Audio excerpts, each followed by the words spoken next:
तर मित्रांनो, तुम्हाला एक गोष्ट सांगायची आहे. आता हा मी दिसतोय तुम्हाला असा सडपातळ बांबू. तर मी काही दिवसापूर्वी इंटरमिडिएट फास्टिंग करून मी थोडंसं वेट कमी केलं. थोडंसं म्हणजे भरपूर असं वेट कमी केलं. तर मला एकच गोष्ट सांगायची की इंटरमिडिएट फास्टिंग करून तुम्ही वेट कमी करू शकता, पण इंटरमिडिएट फास्टिंग करताना पण काही रूल्स आहेत, त्या रूल्स फॉलो करावे लागतात. नाहीतर तुम्ही सगळंच खाणं पिणं बंद केलं तर सगळा घोटाळा होऊ शकतो.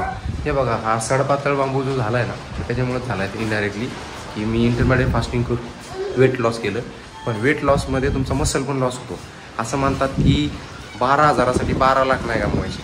तर 12,000साठी 12 लाख गमवायची अशी विषय नाही झाला पाहिजे. तर मला ती थोडीशी डेफिशियन्सी वाटली प्रोटीनची. मग मी प्रोटीनयुक्त पदार्थ खाऊन थोडंसं मेंटेन ठेवायचा प्रयत्न केला.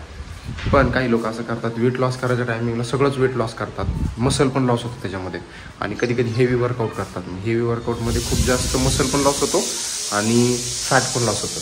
असं काही केलं नाही पाहिजे. आता हे पूर्णपणे एक्सपर्ट लोक सांगू शकतात, मी त्यात एवढा पण एक्सपर्ट नाही आहे. पण ठीक आहे.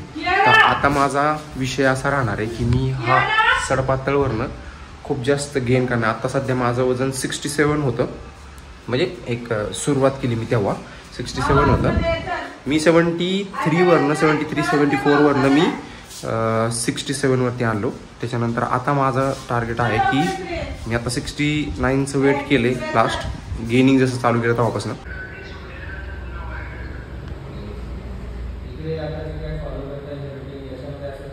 तर आता माझं मला वेट करायचं कमीत कमी 75 to 80च्या आसपास करायचं आहे.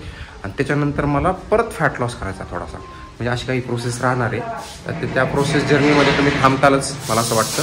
तुम्ही असं आहे का कुणी असं फॅट लॉसच्या जर्नीमध्ये, वेट गेनिंगच्या जर्नीमध्ये? मला वेट गेनिंग हे जरा थोडंसं हे वाटतं, कारण की डाएट वगैरे करावं लागतं. पण वेट लॉस मला एवढं काय वाटत नाही. वेट लॉस ऑटोमॅटिकली म्हणजे आरामशीर होऊ शकतो काही डिसिप्लिन फॉलो केलं तर. कोणाला वेट वाढवायचं असेल तर सांगा मला, मी तुम्हाला वेट वाढवून देतो. तर मला चांगलं मस्तपैकी डाएट प्लॅन वगैरे देतो, सगळं प्रॉपर देतो, एकदम विषय क्लोज.